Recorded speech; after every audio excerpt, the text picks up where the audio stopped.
Στο ξεκίνημα, αγαπητοί μου αδελφοί, της Μεγάλης Τεσσαρακοστής, με πολλή σοφία, μέσα από τη διδασκαλία της και την εμπειρία της η Εκκλησία, μας βάζει όλους μαζί, αυτό θα πει σύναξη, και αυτό που τώρα κάνουμε είναι μία σύναξη, να σταθούμε στα πρόθυρα αυτής της ωραίας ευκαιρίας και περίοδου, προκειμένου να αξιοποιήσουμε κάθε λεπτό, κάθε στιγμή, κάθε αφορμή, κάθε ευκαιρία.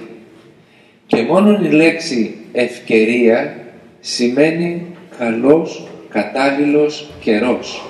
Στα τροπάρια που ακούσαμε και χθες στον Εσπερινό, αλλά και σήμερα το πρωί και τώρα ιδιαιτέρως σε αυτόν τον κατανυκτικό Εσπερινό, υπήρχε κάποιες φορές αυτή η λέξη καιρός.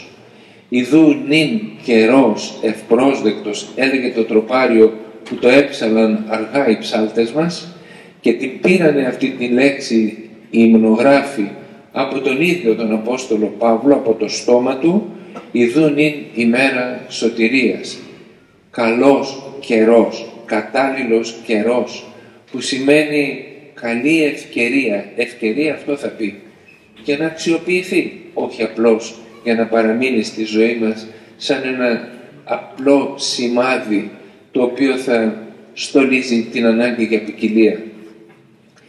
Εκτός από τη λέξη καιρός, και προκειμένου αυτός ο καιρός να αξιοποιηθεί, υπάρχουν διάφορες λέξεις που χαρακτηρίζουν την περίοδο αυτή. Και ναι μεν τεχνική λέξη είναι η λέξη σαρακοστή, που σημαίνει 40 μέρες, ή ακόμη και η λέξη νηστεία, που υποδεικνύει ένα μέσο που περιγράφει τον τρόπο με τον οποίο οι πιστοί αξιοποιούν πνευματικά αυτήν την περίοδο. Αλλά υπάρχουν και άλλες δύο λέξεις, την δεύτερη εκ των οποίων και θα ήθελα απόψε να σχολιάσω. Έλεγε ένα τροπάριο, πάλι αυτό το τελευταίο, καιρός μετανοίας. Η μετάνοια είναι η μία λέξη που χαρακτηρίζει και προσδιορίζει το περιεχόμενο το πνευματικό, το στόχο αυτής της περίοδου.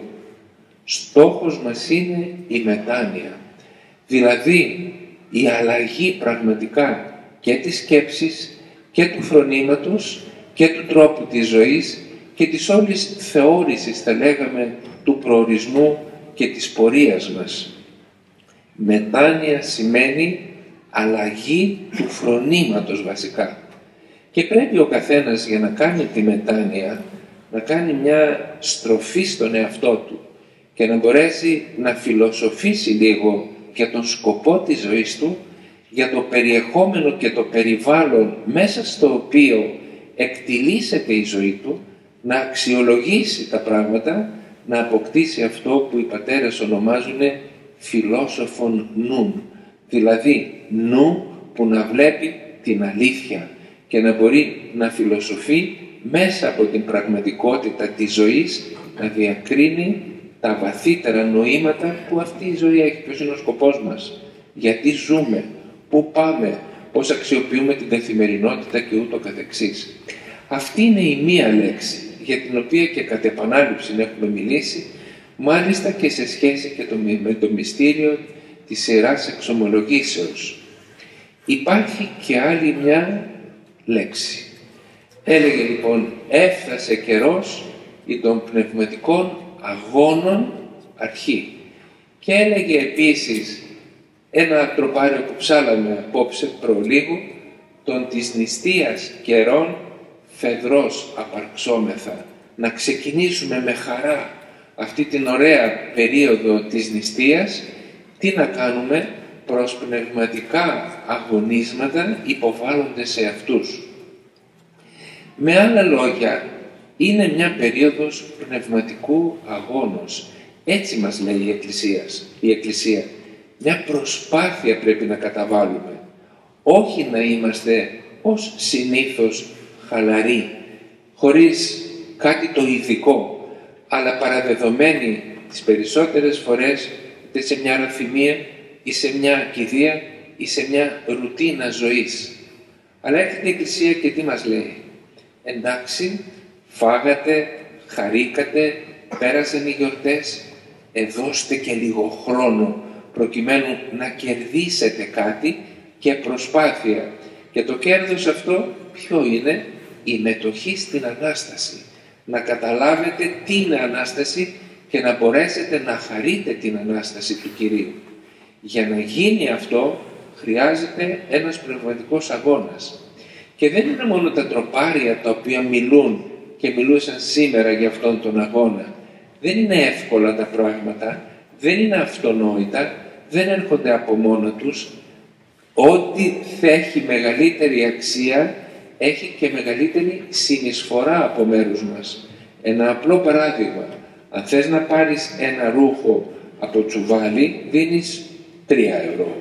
Αν θες να το πάρεις και να είναι από συνθετικό, θα δώσεις 5 ευρώ. Αν είναι από βαμβάκι, θα δώσεις 15. Αν είναι από μετάξι, θα δώσεις 30. Όσο περισσότερο δίνεις, τόσο πολυτιμότερο πράγμα παίρνεις. Όταν λοιπόν ο στόχος είναι ψηλός, όταν η επιδίωξη και γενικότερα στη ζωή μας είναι μεγάλη, και έτσι πρέπει να είναι οι στόχοι, οι πνευματικοί της ζωής μας, αυτό που χρειαζόμαστε είναι να καταβάλουμε έναν κόπο, να συμμετάσχουμε φιλότιμα και εμείς με μία, θα το πω σε εισαγωγικά, θυσία, μικρή ή μεγαλύτερη. Μεγάλο πράγμα περιμένουμε Ανάσταση. Ή είναι αλήθεια αυτό το πράγμα και αξίζει να του δώσουμε τα πάντα, ή ο Θεός είναι το μείζον και πλέον χρειάζεται να του προσφέρουμε από τον εαυτό μας ό,τι μπορούμε, ή δεν είναι και δεν υπάρχει ένας λόγος να υπάρχει η Εκκλησία με τη μορφή που υπάρχει. Και είναι. Υπό την έννοια λοιπόν αυτή έρχεται η Εκκλησία και τι μας λέει? Τώρα αυτή την περίοδο συγκεντρώστε τις δυνάμεις σας προκειμένου να φτάσετε σε μια κορυφή. Κάντε μία άσκηση. Κάντε έναν αγώνα. Και αυτός ο αγώνας θα σας οδηγήσει ψηλά. Ποιος είναι αυτός ο αγώνας? Μιλάει ο Απόστολος Παύλος στην προς Εβραίους επιστολή. Τον αποκαλεί προκείμενον. Η τρέχομαι λέει τον προκείμενον ημίν αγώνα. Αφορώντες εις το της πίστεως αρχηγών και τελειωτήν Ιησούν. Ότι έχουμε μπροστά μας έναν αγώνα. Και τον τρέχουμε και προσπαθούμε να τελέσουμε αυτόν τον αγώνα, να διανύσουμε αυτήν την περίοδο, κοιτώντας, έχοντας στερεωμένο το βλέμμα μας στον Κύριο, στον της πίστεως αρχηγών, σε αυτόν ο οποίος είναι ο Θεός μας, η πίστη μας, η επιδίωξή μας, ο οποίος είναι ο τελειωτής Ιησούς Χριστός. Και λέει επίσης, στο τέλος περίπου της ζωής του, καθώς γράφει, στέλνει στον Τιμόθεο τη δεύτερη προς Τιμόθεον επιστολή, τον αγώνα των καλών ηγόνισμε, των δρόμων τετέλεκα, την πίστην τετήλικα. Λοιπόν απόκειται έννοια της δικαιοσύνης Στέφανος, όν αποδώσιμε ο Κύριος εν εκείνη τη ημέρα, ου μόνον δε εμεί, αλλά και πάση της ηγαπτικώσει την επιφάνεια αυτού. Τι θα πει αυτό? Λέει στο τέλος της ζωής του, στον Τιμόθεο, που ήταν έμπιστος μαθητής του ο Παύλος, και καταγράφεται στο τέλος της δεύτερης προς Τιμόθεον επιστολής. Έκανα τον αγώνα μου, τον ολοκλήρωσα, την κράτησα την πίστη, τον δρόμο αυτόν τον ακολούθησα, τον δρόμο της σωτηρίας, τον δρόμο της κλήσεως, τον δρόμο του Θεού, τον δρόμο και την πορεία των θείων εντολών. Τι περιμένω τώρα? Φεύγω από αυτό. Να μου δοθεί ο Στέφανος, δηλαδή να μου δώσει ο Κύριος τη σωτηρία για την οποία αγωνίστηκα, τον λόγο για τον οποίο κατέβαλα αυτές τις προσπάθειες. Είχε άλλες περιγραφές στη δεύτερη προς Κορινθίους. Τι έκανε? Πραγματικά συναισθηματική ψυχή καταθέτει όλο τον πόνο του, γιατί τον αμφισβητούσαν λίγο οι Κορίνθιοι, και περιγράφει το τι προσέφερε για αυτό που λέγεται η Εκκλησία στα λίγα χρόνια που έζησε μέσα στην ατμόσφαιρα της ομολογίας της. Λοιπόν, λέει, περιμένω αυτόν τον Στέφανο, ο οποίος δίδεται και σε κάθε έναν ο οποίος έχει αγαπήσει τη φανέρωση του Θεού στη ζωή του. Άρα ο στόχος είναι, αφορώντες εις τον της πίστεως αρχηγών, κοιτάμε το πρόσωπο του Χριστού, και το δεύτερο, ότι περιμένουμε την παρουσία του στη ζωή μας. Να μην μας είναι υπόθεση, να μην είναι φαντασία, να μην είναι κάτι μέσα στο οποίο κολυμπάμε σε μια θάλασσα αμφιβολίας, αλλά να είναι παρόν ο Θεός στη ζωή μας, αισθητές, αληθινές, πραγματικές, οι απαντήσεις Του, τα δώρα Του, η χάρις Του και η ευλογία Του στην πορεία μας σε αυτήν εδώ τη ζωή. Άρα μας χρειάζεται ένας αγώνας, ο αγώνας που έκανε ο Παύλος και στον οποίο καλεί και τους Εβραίους, ομολογεί ότι τον έκανε ο ίδιος στον Τιμόθεο, αγώνας στον οποίο και αγωνίσματα στα οποία μας καλεί η Εκκλησία μας τέτοια μέρα και γενικότερα, προκειμένου να απολαύουμε κι εμείς τον της δικαιοσύνης στέφανον, δηλαδή το να μπορέσουμε να ζήσουμε μέσα στη χαρά, στο φως, στη δόξα, στην ευλογία της προσδοκομένης Αναστάσεως του Κυρίου και να φτάσουμε να πούμε το Πάσχα, Ανάσταση Χριστού θεασάμενη, ότι είναι η Ανάσταση θέα μας, εμπειρία μας, αίσθηση, χαρά μας, απόλαυση. Να μην είναι μόνο ένα πανηγύρι με λαμπάδες και αυγά και τσουρέκια, που είναι καλά αυτά, χωρίς όμως νόημα, αλλά όλα αυτά να υπογραμμίζουν το νόημα, την εμπειρία, την αλήθεια, στην οποία πιστεύουμε και για την οποία υπάρχει η Εκκλησία και την οποία μας προσφέρει στο πιάτο, στον κάθε ένα μας και για την οποία ξεκινούμε τώρα.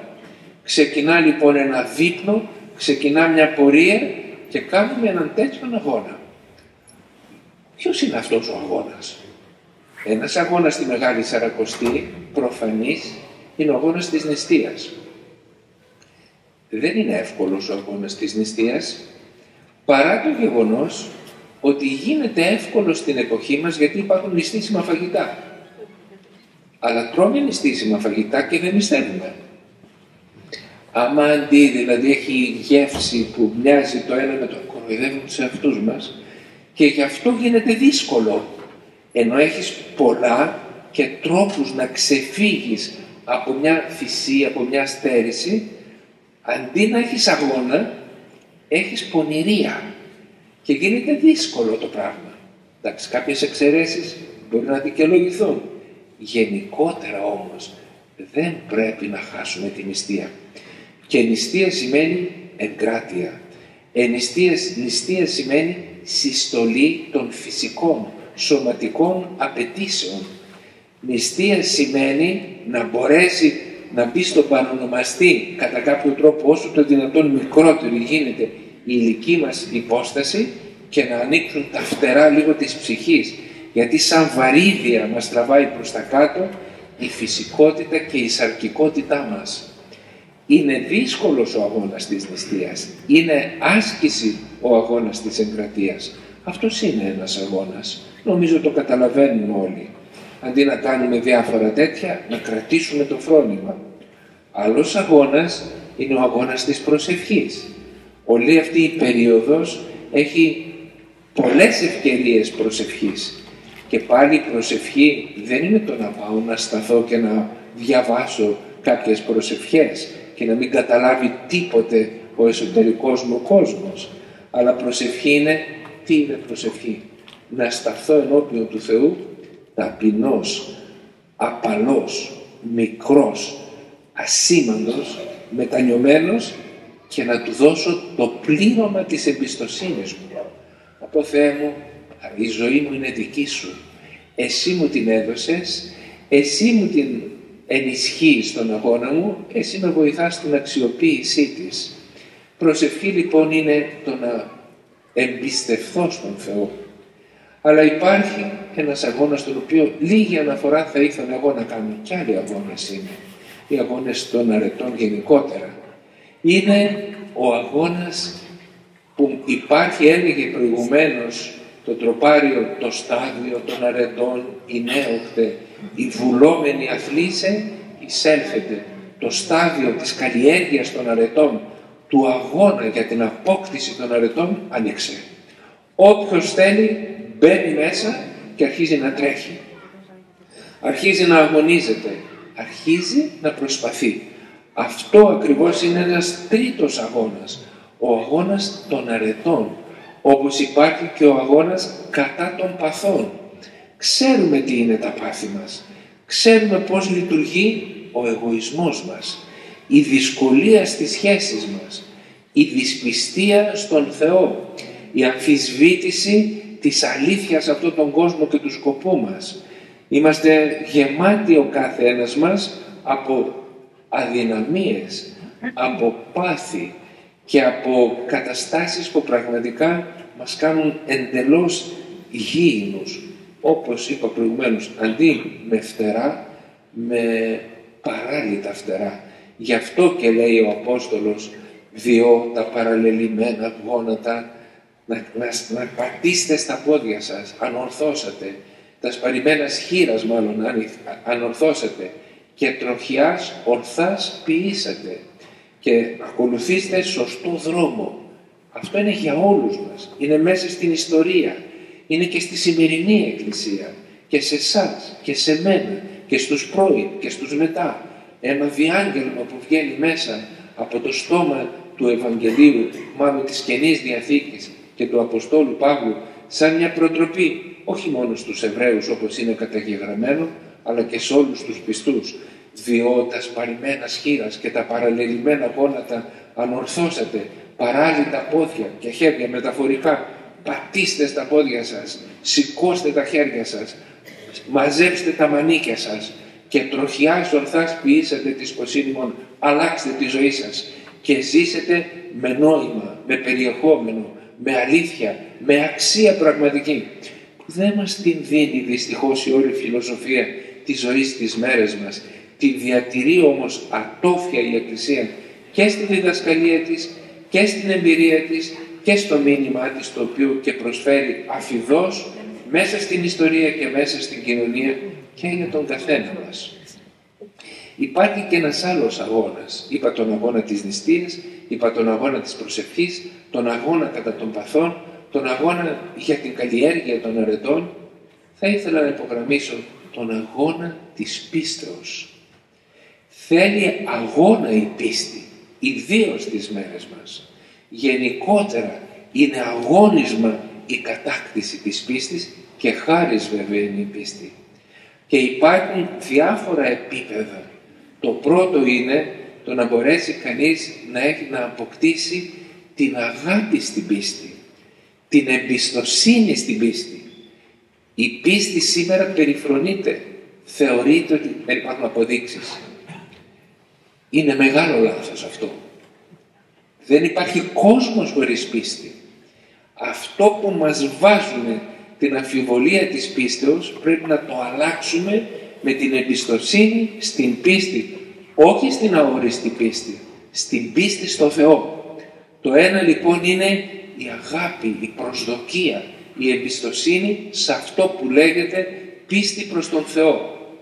Το δεύτερο πράγμα είναι η γνώση της πίστεως. Αν το έχω αυτό και καταλάβω τι αξία είναι η πίστη και μου είναι ζητούμενο πράγμα η πίστη, τότε θέλω να την μάθω την πίστη. Να έχω μια παιδεία στην πίστη. Μου βγαίνει μεράκι, δίψα, όρεξη, φιλότιμο, ενθουσιασμός να αποκτήσω την πίστη μέσα από μελέτη, μέσα από άλλες ευκαιρίες, μέσα από ακούσματα, μέσα από εκκλησιαστικές εμπειρίες. Πρώτο λοιπόν είναι η υποψία, η αγάπη της πίστης. Το δεύτερο είναι η γνώση της πίστης. Το τρίτο είναι η τήρηση των όρων της πίστης, δηλαδή εντολές του Θεού. Άμα δεν ζεις τις εντολές δεν υπάρχει Θεός. Αν αρχίσεις να βιώνεις αυτό που υπάρχουν ως διδασκαλία μέσα στην Εκκλησία και παίρνουν τον άνθρωπο και τον αναδεικνύουν σε αξία, σε αλήθεια, όχι μόνο σε εικόνα Θεού αλλά και σε ομοίωμα Θεού, πραγματικά ο άνθρωπος αλλάζει, είναι μια νέα ανθρωπολογία. Αυτή την ανθρωπολογία την κρατάει η Εκκλησία και την προσφέρει σε όλους μας ανεξαιρέτως. Δεν είναι μόνο για κάποιους απόμακρους Αγίους άλλων εποχών. Είναι ευκαιρία για κάθε έναν από εμάς. Μας χρειάζεται λοιπόν και με αυτή την έννοια η τήρηση της πίστης, των νόμων και των όρων της πίστεως. Να πάμε και σε ένα ακόμη. Και αυτό είναι η ζωή της πίστεως. Δηλαδή όταν διψάς, άλλο πράγμα είναι διψώ Και άλλο πράγμα είναι τα δίνω όλα και θέλω να αποκτήσω εμπειρίες πίστεως. Να μην μου είναι η πίστη των άλλων άκουσμα, αλλά να είναι δική μου εμπειρία. Έχω δικαίωμα. Έχω δικαίωμα αυτό που λέγεται πίστη να επαληθεύεται στη ζωή μου και να το έχω μέσα μου, για να μπορώ να έχω τη χαρά της πίστεως. Να έχω τις χαρές της πίστεως, την ευλογία της πίστεως, αγαπητοί μου. Αν έρθει Πάσχα, άλλο πράγμα είναι η χαρά της γιορτής και άλλο πράγμα είναι η χαρά της πίστεως. Η συνάντηση με τον Χριστό αναστάντα μέσα στην καρδιά μας, όχι με το μυαλό, με την όλη μας ύπαρξη. Μας χρειάζεται λοιπόν ο αγώνας αυτός της πίστεως για να φτάσουμε τελικά και στο τελευταίο, το οποίο είναι η ομολογία της πίστεως. Είναι μεγάλο πράγμα να ομολογεί κανείς την αλήθεια του Θεού στις μέρες μας, όχι με το λόγο μόνο, με την όλη του ύπαρξη. Τον τελευταίο καιρό υπήρχε μια φασαρία λίγο. Μην το δούμε κοσμικά, ποιος έχει δίκιο, ποιος έχει άδικο, τα δικαιώματα, οι νόμοι, η Εκκλησία είναι μια γκρινιάρα γριά που διαμαρτύρεται για το ένα, όλα τις φταίνε. Όχι, δεν είναι έτσι. Χρειαζόταν και χρειάζεται πάντοτε και σε κάθε αφορμή, άσχετα αν το κάνουμε σωστά ή λάθος, πρέπει να το κάνουμε με τον καλύτερο τρόπο, μια ομολογία πίστεως. Όταν ο άνθρωπος που είναι εικόνα του Θεού για την Εκκλησία προσβάλλεται με κάποιον τρόπο, όταν η οικογένεια που είναι κατοίκον Εκκλησία βιάζεται, βεβηλώνεται, πρέπει η Εκκλησία να πει το λόγο της και πρέπει οι πιστοί να ομολογήσουν την διδασκαλία της Εκκλησίας, όχι επειδή το λέει η λέσχη των παπάδων, αλλά επειδή αυτό το πράγμα αποτελεί την αλήθεια που πρέπει να την ομολογήσουμε. Και ό,τι θέλει ας λέει ο κόσμος.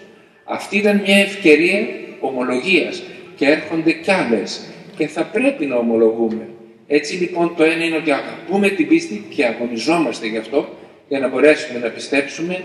Το δεύτερο και το επόμενο βήμα είναι ότι αυτή την πίστη θέλουμε με κάποιο τρόπο να τη γνωρίσουμε. Το τρίτο είναι να τηρήσουμε τις εντολές, να την ζήσουμε, να προχωρήσουμε στις εμπειρίες και στις χαρές της πίστεως και τέλος να μπορέσουμε να την ομολογήσουμε. Αυτός είναι ένας αγώνας και αυτόν τον αγώνα πρέπει να τον κάνουμε και στις μέρες μας ιδιωτέρως για να αξιοποιήσουμε αυτή την ωραία ευκαιρία της Μεγάλης Τεσσαρακοστής. Γιατί αλλιώς θα περάσουν πάρα πολύ γρήγορα αυτές οι 40 μέρες, θα φτάσουμε πολύ σύντομα στο Πάσχα, θα γυρίσουμε προς τα πίσω και δεν θα έχουμε καταλάβει τίποτα.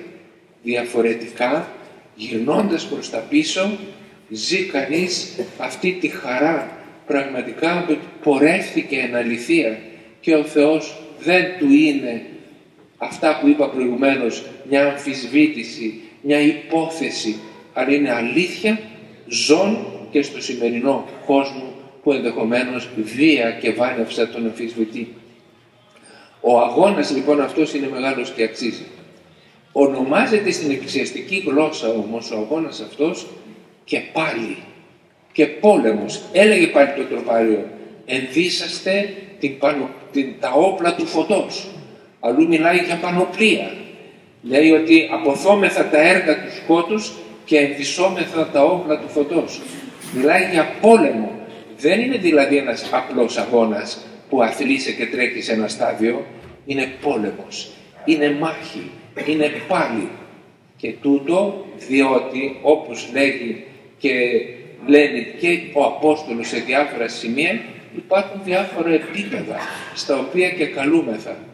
Και όλη η διάλεκτος και στην προς Εφεσίους επιστολή στο τέλος και στην προς Ρωμαίους απόσπασμα της οποίας διαβάσαμε προσφάτως στην Εκκλησία, μιλάνε ότι πρέπει να είναι κανείς ετοιμοπόλεμος.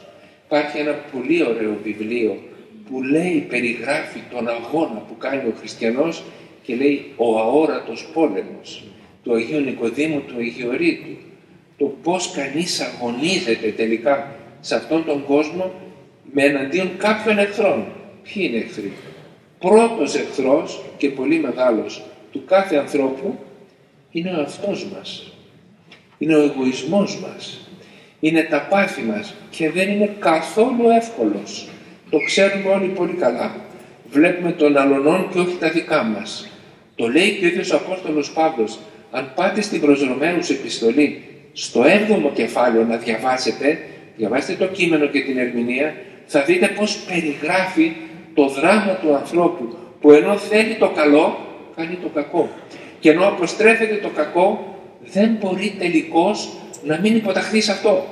Και λέει, ταλέπορος εγώ άνθρωπος, τι μερίσετε, ποιος μπορεί να με σώσει από αυτό το δράμα και από αυτή την κατάσταση. Και νιώθω έτερον νόμων εν της μέλεσή μου, αντιστρατευόμενον των νόμων του νόος μου και εχμαλωτίζοντας με τον νόμο της αμαρτίας. Νιώθω μέσα μου σαν να υπάρχει μια δύναμη η οποία αντιστρατεύεται στη λογική μου, στην πνευματική μου λογική και την επιθυμία, και τι κάνει, με παίρνει και με υποτάσσει, με υποδουλώνει στον νόμο της αμαρτίας. Αυτός είναι και ο αγώνας μας, αλλά δεν σταματούμε. Ο πρώτος εχθρός μας είναι ο εαυτός μας και πρέπει, γι' αυτό είναι σοφό και άγιο πράγμα και αναγκαίο για την πνευματική πορεία, όχι μόνο η νηστεία, αλλά και η εξομολόγηση, και όχι η τυπική εξομολόγηση. Το να μπει κανείς μέσα, να βουτήξει στην αλήθεια του και να αναδυθεί εν μετανία αλλοιωμένος. Αυτός είναι ο σκοπός της εξομολογήσεως. Το να δούμε, να έρθουμε εις εαυτόν και να καταλάβουμε ότι ο αγώνας μας είναι εναντίον του εμπαθούς εαυτού μας. Εκ νεότητός μας πολλά πολεμοί μας πάθη. Τα λένε οι Άγιοι, τα ζήσανε και τα περιγράφουν και αφορούν ακριβώς και τη δική μας τη ζωή. Ένας εχθρός είναι αυτός. Δεύτερος εχθρός είναι ο κόσμος. Το κοσμικό φρόνημα. Γι' αυτό και λέει μη συσχηματίζεστε το αιώνι τούτο. Φροντίστε, και ο Κύριος λέει στους Αποστόλους να είναι εν το κόσμο, αλλά όχι εκ του κόσμου. Η κοσμική αντίληψη που υπάρχει, η ηλοφροσύνη, η ευδαιμονία, αυτός ο υλισμός, ο αφιλοσόφητος βίος που επηρεάζει, που επιβάλλεται, που με κάποιον τρόπο αλλοιώνει όλο το κλίμα. Μέσα σε ένα περιβάλλον το οποίο έχει μολυσμένο αέρα, δεν μπορείς να αναπνεύσεις υγιώς. Όταν λοιπόν υπάρχει όλο αυτό το δηλητήριο του περιβάλλοντος, έχει αρνητική έννοια ο κόσμος, όπως έχει και θετική έννοια στην αγιογραφική βιβλική γλώσσα. Εδώ είναι με την αρνητική. Ο κόσμος λοιπόν αυτός ο οποίος μας περιβάλλει και στον οποίο εμείς ζούμε και αποτελεί το κλίμα μέσα στο οποίο σπουδάζουν τα παιδιά μας, μεγαλώνουμε εμείς, συμπεριφερόμαστε μεταξύ μας, προσπαθούμε να κάνουμε τον αγώνα της πίστεως, είναι ο επόμενος εχθρός. Και υπάρχει βέβαια και ένας τρίτος εχθρός, που είναι πραγματικός εχθρός και δεν διστάζει η Εκκλησία να τον αποκαλέσει, να τον στιγματίσει, να πει ποιος είναι. Είναι ο διάβολος. Όπως υπάρχει Θεός, υπάρχει και διάβολος. Και όπως υπάρχει χάρις του Θεού, υπάρχει ενέργεια του διαβόλου. Και όπως υπάρχουν αγγελικός κόσμος, υπάρχει και ο κόσμος των δαιμόνων. Ο κόσμος αυτός ο πνευματικός, για τον οποίο επίσης μιλάει και ο Απόστολος Παύλος και ο Πέτρος, ο οποίος λέει ο Πέτρος ότι είναι ως λέων οριόμενος, ζητών τι να καταπεί, ορμάει επάνω και προσπαθεί να σαν λιοντάρι που ορίεται να κατασπαράξει τον πολύτιμο θησαυρό της ψυχής και της ελευθερίας του κάθε ανθρώπου. Και λέει επίσης ο Απόστολος Παύλος στους Εφεσίους ότι ο αγώνας μας δεν είναι προς αίμα και σάρκα, δεν είναι εναντίον ανθρώπων, αλλά είναι προς τα σαρχάς και εξουσίας, προς τους κοσμοκράτορας του σκότους του αιώνος τούτου. Είναι εναντίον αυτών των δυνάμεων που προσπαθούν να μας αποπροσανατολίσουν από τον ευλογημένο προορισμό μας, που είναι η εικόνα, η θέα και η ομοίωση προς τον Θεό. Αυτά λοιπόν είναι οι εχθροί μας και γι' αυτό χρειάζεται ένας πόλεμος. Διαβάζοντας κανείς το βιβλίο της Αποκαλύψεως, βλέπει ότι υπάρχει μια διαρκής πολεμική διάλεκτος. Είναι ο Αντίχριστος, οι αντίχριστες δυνάμεις με τον Θεό. Σκληρός πόλεμος. Είναι ο κοσμοκράτορ του σκότους με τον παντοκράτορα του φωτός, με τον Θεό. Και μέσα σε αυτό βρίσκεται μέσα σε αυτή την πάλη βρίσκεται η ίδια η Εκκλησία, βρίσκεται ο καθένας μας και καλείται να κάνει την επιλογή προς τον δρόμο της χάριτος του Θεού ή τη συγκατάθεση προς τις δυνάμεις του σκότους. Αυτό είναι άλλος ένας αγώνας. Να κοιτάει κανείς, όπως είπαμε προηγουμένως, προς το πρόσωπο του Κυρίου, να έχει τον Ιησού Χριστό μπροστά του, να κοιτάει προς την Ανάσταση, να προσβλέπει προς τη χάρη του Θεού και πραγματικά να μπορεί να είναι στην κατηγορία αυτών οι οποίοι αγαπούν την επιφάνεια του Θεού, δηλαδή τη φανέρωση του Θεού στη ζωή του. Είμαστε στη Μεγάλη Τεσσαρακοστή. Ιδού νυν καιρός ευπρόσδεκτος, ιδού νυν ημέρα σωτηρίας. Υπάρχει ευκαιρία για τον καθένα μας να βρει λίγο χρόνο να ησυχάσει. Να βρει κάποιες αφορμές να ξυπνήσει από μέσα του ο αληθινός εαυτός που κοιμάται. Που είναι ή κοιμισμένος ή ναρκωμένος, θέλω να πιστεύω, όχι νεκρωμένος, για να αναστηθεί. Και νεκρωμένος να είναι, μπορεί να αναστηθεί. Και νησταγμένος, κουρασμένος, σε ύπνωση να είναι, μπορεί να ξυπνήσει. Η Μεγάλη Τεσσαρακοστή έτσι την βλέπει η Εκκλησία, έτσι την προσφέρει, έτσι μας προσκαλεί όλους. Είναι μια τέτοια ευκαιρία να κάνουμε κι εμείς τον καλό αγώνα.